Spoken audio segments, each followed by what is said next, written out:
Assalamualaikum warahmatullahi wabarakatuh. Kita lanjutkan pembicaraan kita dalam mata kuliah psikologi dakwah. Kali ini kita membicarakan masalah persuasi, yaitu bagaimana kita mempersuasi seseorang untuk mengubah sikap atau mengubah persepsi dengan pendekatan pesan yang efektif. Nah, pendekatan pesan yang efektif ini kita menggunakan pola-pola rancangan pesan. Nah, rancangan pesan yang akan kita bahas di sini adalah rancangan pesan terkait dengan pendekatan persuasi. Sebelumnya kita sampaikan bahwa pada dasarnya rancangan pesan adalah susunan informasi yang disampaikan dalam bentuk pernyataan yang diharapkan menjadi suatu pengertian yang menyeluruh agar dapat diterima oleh sasaran kita. Nah, macam-macam prinsip dasar dari rancangan pesan ini ada dua, yaitu prinsip persuasi dan yang kedua adalah prinsip integrasi persepsi. Nah, hari ini kita membicarakan prinsip persuasi. Jadi pada prinsip persuasi itu dinyatakan bahwa pesan akan berpeluang menjadi pesan yang bersifat persuasif apabila ada tiga. Apabila satu, isi pesan sesuai dengan kebutuhan sasaran. Yang kedua, isi pesan strukturnya hendaknya sesuai dengan daya serap sasaran. Dan yang ketiga adalah format desain pesan hendaknya sesuai dengan kecenderungan sasaran. Jadi ada tiga, yaitu isi pesan, kemudian struktur, dan yang ketiga adalah format desain pesan. Oke, kita mulai dari yang pertama, yaitu isi pesan yang sesuai dengan kebutuhan. Jadi dalam hal ini isi pesan yang sesuai dengan kebutuhan kita bisa mendasarkan pada kebutuhan sasaran kita. Nah, kebutuhan sasaran kita bisa kita pahami melalui pendekatan kebutuhan. Nah, kemudian pendekatan kebutuhan yang sangat terkenal pada saat ini yaitu pendekatan tentang kebutuhan yang dikembangkan oleh Maslow. Maslow menyatakan bahwa kebutuhan manusia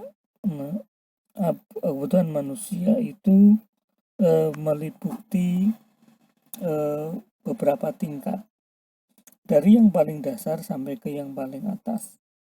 Nah, tingkat yang paling dasar adalah tingkat kebutuhan fisiologis, makan, minum, tidur, pakaian, dan lain-lain. Nah, kebutuhan dasar ini bila belum terpenuhi, menurut Maslow belum akan muncul kebutuhan berikutnya. Dia akan cari terus. Dia berusaha untuk kepenuhi. Nah, ini kebutuhan fisiologis. Bila kebutuhan fisiologis ini dia sudah kenyang, tidak merasa haus, dia istirahat juga cukup, ya, sehingga badan sudah enak dan nyaman. Nah, kebutuhan yang kedua muncul. Baru kebutuhan kedua yang muncul itu kebutuhan tentang rasa aman, kestabilan kehidupan. Nah, ini yang kedua. Bila rasa aman dan kestabilan kehidupan itu sudah terpenuhi, maka baru muncul kebutuhan sosial. Ya. Ada relasi keluarga, ada perasaan dekat dengan orang lain dan lain sebagainya. Terus begitu, bila ini sudah terpenuhi maka akan muncul berikutnya, yaitu kebutuhan penghargaan. Hubungan sosial sudah terpenuhi. Nah, kemudian ternyata orang masih butuh hal lagi, yaitu penghargaan. Kemudian setelah penghargaan muncul, nah perlu kebutuhan untuk dihargai ini muncul, masih muncul yang kebutuhan berikutnya, yaitu kebutuhan aktualisasi diri. Nah, kebutuhan aktualisasi diri ini orang kejar terus, selama dia masih hidup misalnya. Jadi ketika mereka sudah terpenuhi semua kebutuhannya, maka yang dicari adalah ini, eksistensi diri, pengembangan diri, pengakuan diri bahwa dirinya hebat dan lain sebagainya. Nah ini menurut Maslow seperti ini. Nah, bagaimana kemudian kita melakukan persuasi? Nah, kita lihat kebutuhan mereka. Ya. Jadi ketika kita mau melakukan aktivitas pengubahan sikap atau pengubahan persepsi dengan pendekatan persuasif ini, kita lihat dia sedang dalam tataran yang mana.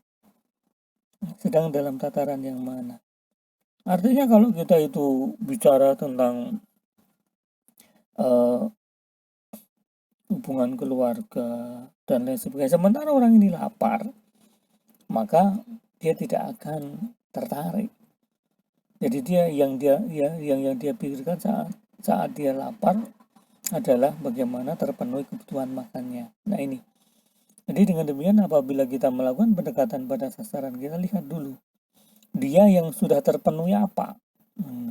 Sampai di level mana dia sudah terpenuhi. Nah kemudian kita bisa membuat rancangan bahwa sasaran kita harus kita dekati sesuai dengan kebutuhan yang ada pada dirinya. Orang sudah kaya raya, semua sudah tercukupi, maka kemudian yang dia butuhkan apa? Eksistensi diri. Nah, kita kembangkan eksistensi diri dia. Nah, ini terkait dengan memahami kebutuhan. Jadi kita memahami kebutuhan sasaran kita, berarti kita perlu melihat level kehidupan dia sebagai sasaran kita. Itu yang pertama. Kemudian yang kedua, ini penjelasan tadi.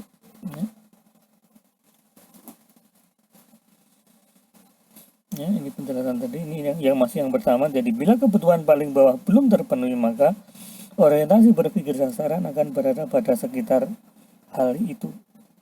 Jadi bila sudah terpenuhi, maka dia akan naik lagi kebutuhan yang di atasnya. Begitu seterusnya. Oke, kita lanjutkan. Kemudian yang kedua itu struktur pesan sesuai dengan daya serap.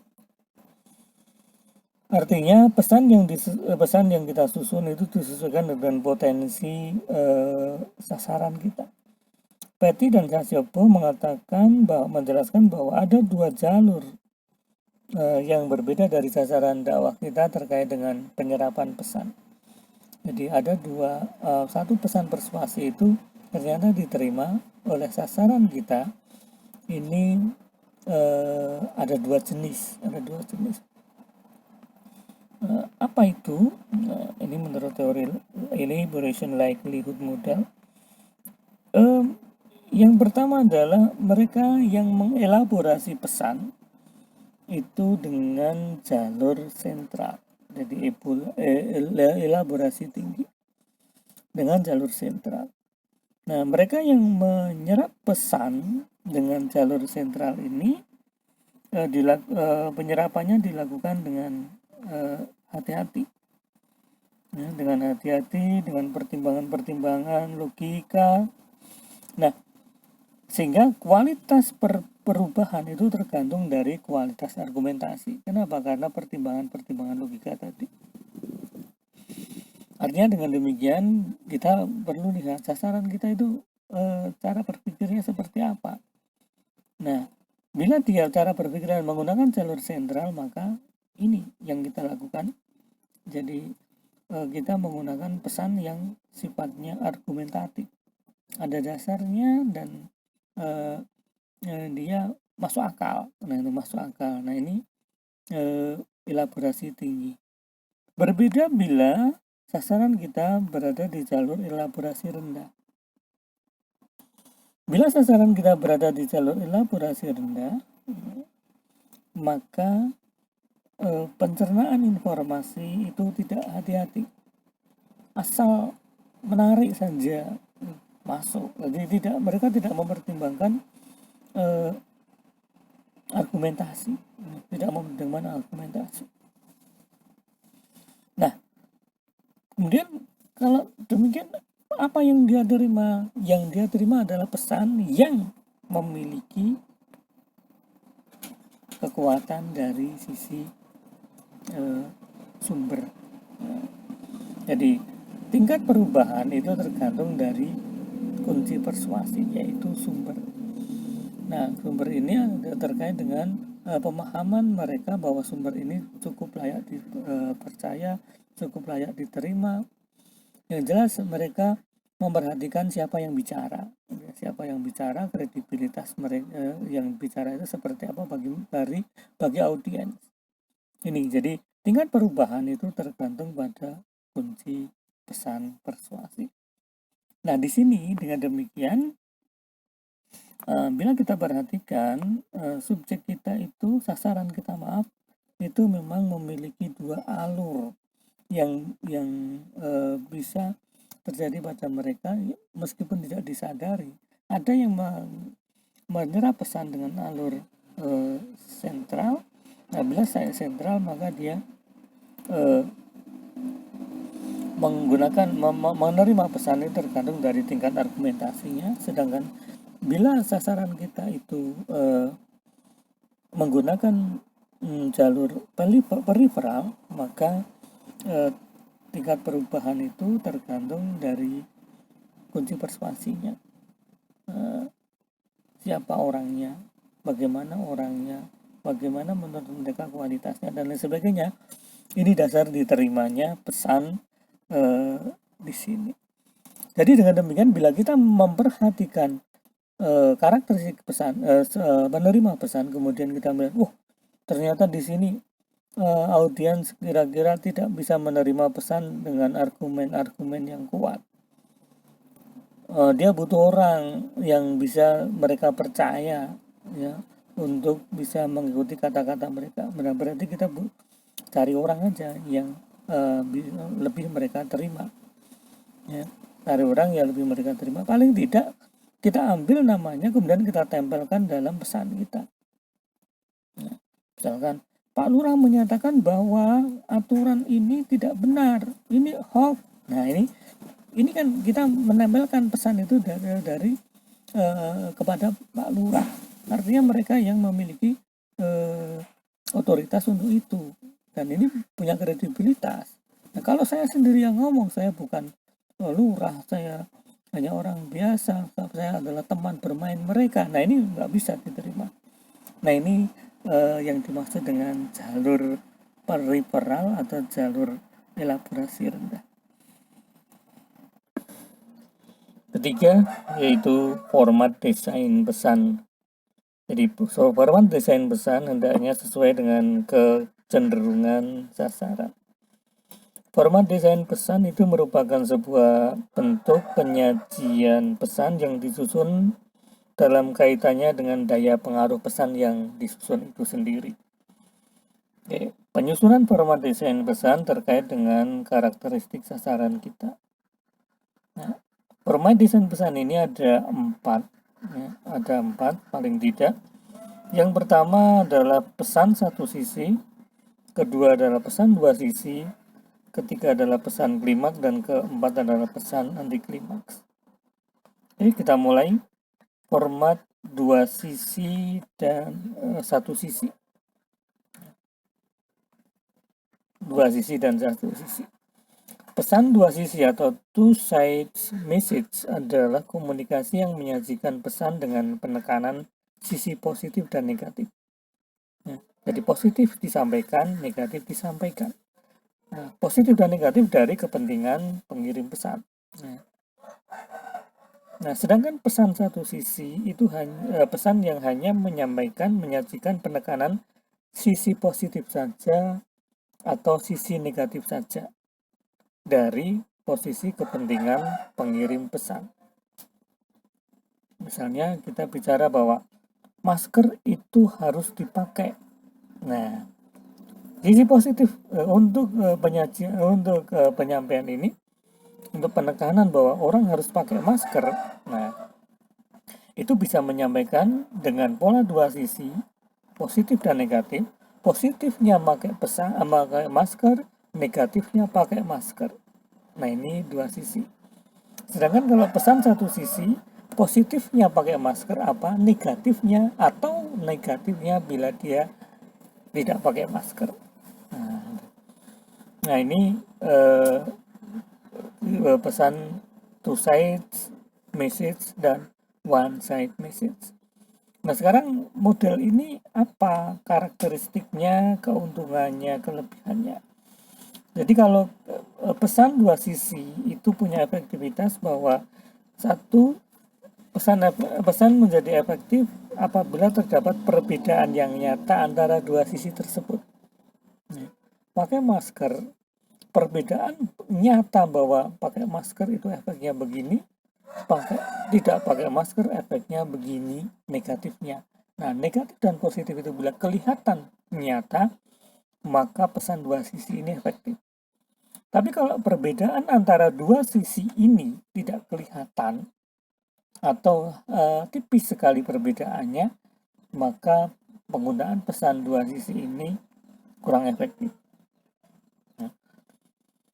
Bila pesan berasal dari satu sumber, maka pesan awal yang bisa diterima. Jadi kalau pesan dua sisi dan satu sisi, kemudian sebenarnya kita mau menekankan pada dua sisi, pada positif misalkan, maka lebih baik positif kita sampaikan dulu, negatifnya belakangan. Kalau kita ingin memberi pesan negatif pada satu hal, maka sampaikan negatifnya dulu, baru positifnya. Ini menurut pola ini.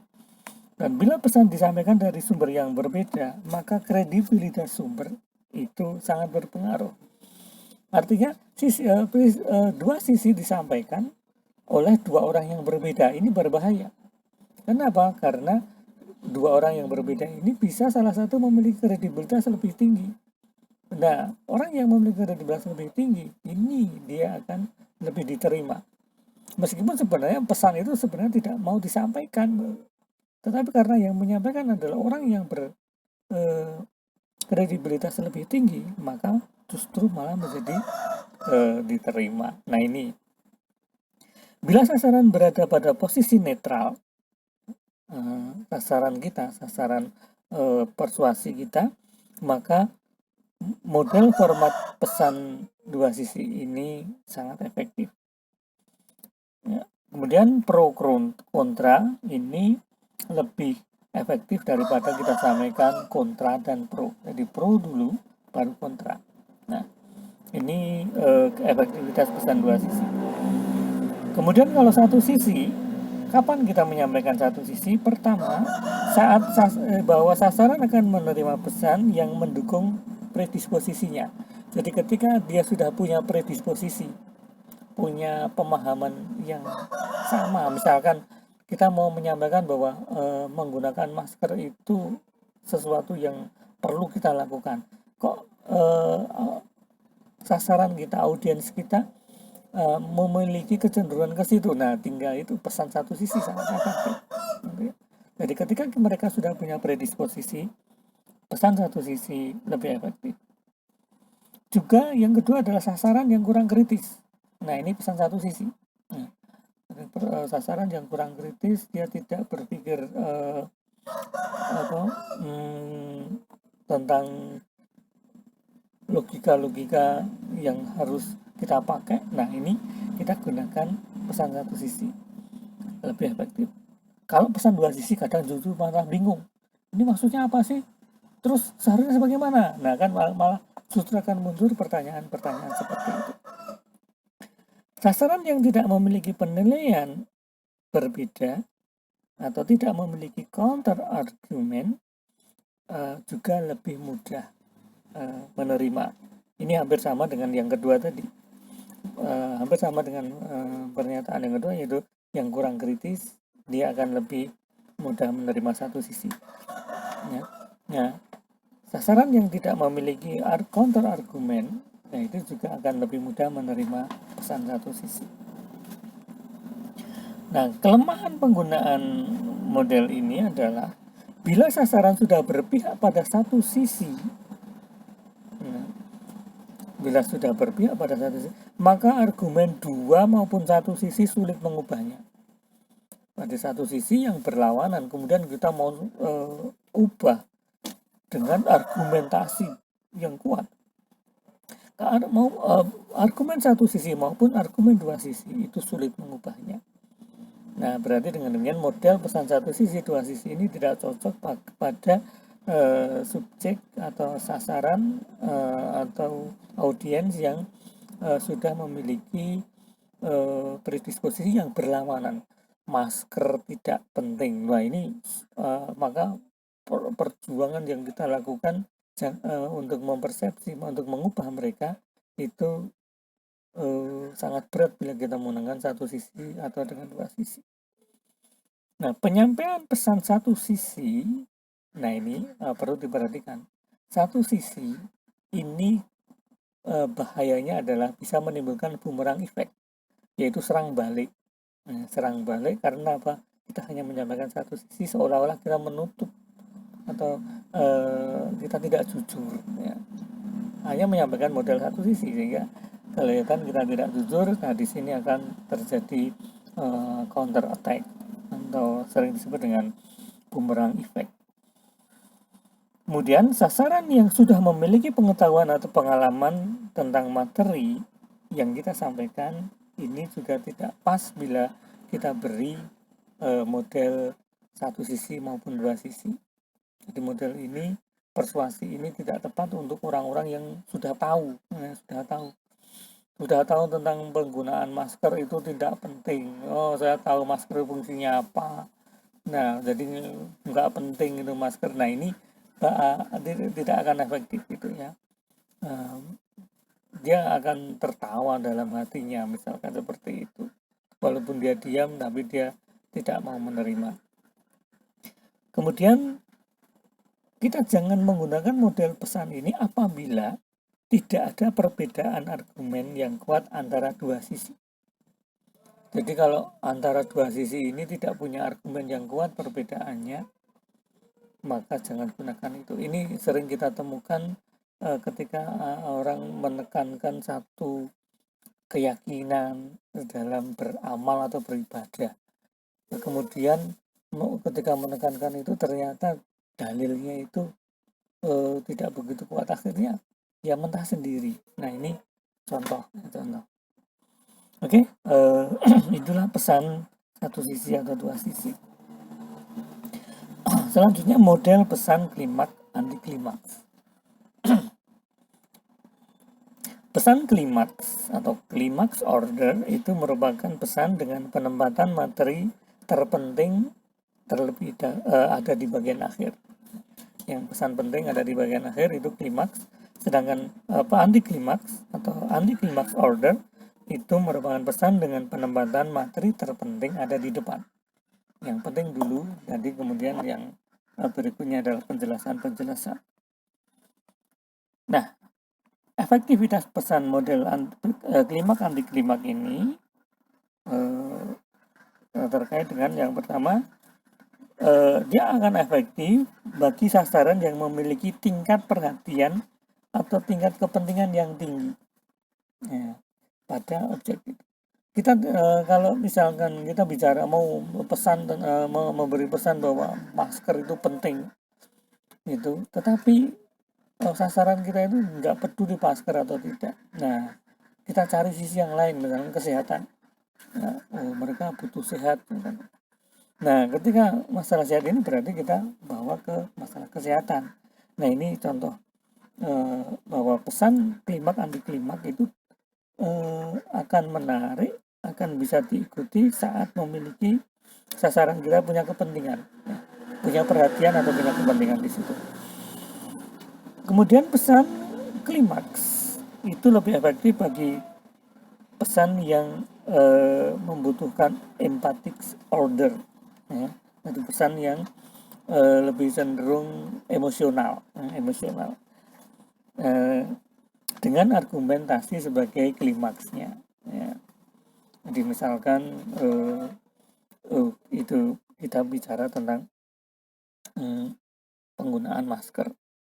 Nah, pada para muslimah, kita bicara bahwa masker itu, kita bicara hijab. Hijab itu adalah sesuatu yang dianjurkan. Nah, ini kan emosional. Anda menjadi lebih memiliki amalan yang lebih islami saat Anda menggunakan hijab. Nah, ini iya ya. Nah, ini emosional yang ini emosional. Nah, pesan emosional ini akan lebih kuat ya. Kemudian kita baru di belakang itu ada argumen ya. Kenapa harus orang pakai hijab atau pakai masker? Ini untuk kesehatan. Dan kita tunjukkan bahwa orang-orang wanita-wanita yang pakai hijab di Perancis misalkan itu ternyata pada terhindar dari corona. Nah, ini argumen-argumen yang muncul belakangan, tapi ini justru akan lebih bagus ya, lebih efektif. Kemudian pesan anti klimaks itu akan efektif bagi hal-hal baru.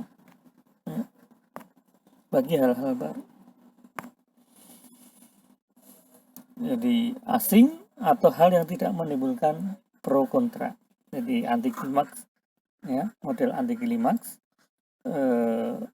itu akan lebih tepat pada hal-hal yang asing, baru, atau tidak menimbulkan pro kontra. Jadi intinya dulu disampaikan, ini karena hal baru. Nah, ini tepat. Jadi misalkan tadi kasus corona hal baru ya. Sampaikan dulu corona, kejadian apa dan lain sebagainya. Ini lebih tepat ya. Kalau kita bicara dulu masker, nah ini bukan hal baru, masker itu sudah banyak kita lihat gitu ya. Ini agak sulit.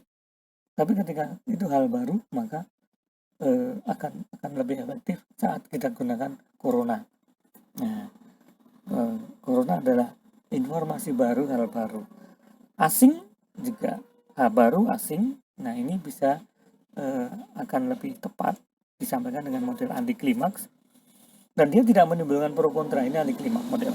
Kemudian pesan klimaks dan anti klimaks ini efektif untuk klaim objektif dan bukan klaim subjektif.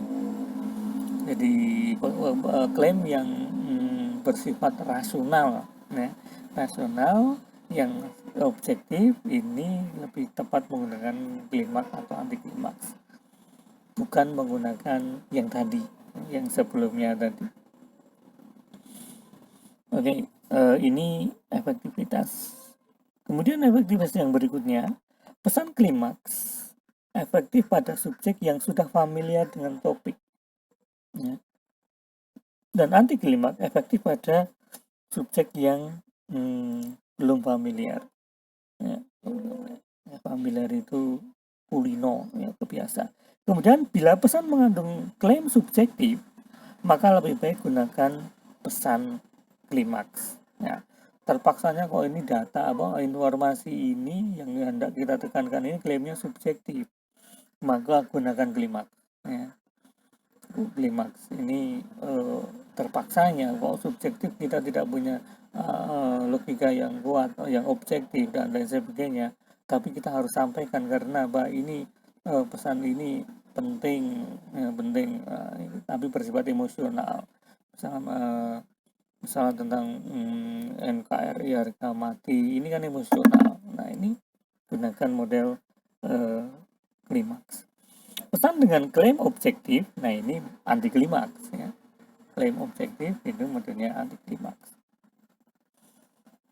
Ya, itulah pola-polanya untuk penyampaian pesan. Jadi sekali lagi bahwa model klimaks dan anti klimaks ini bisa kita gunakan untuk penyampaian pesan pada audiens kita untuk terkait dengan pengubahan persepsi dalam upaya membuat persuasi.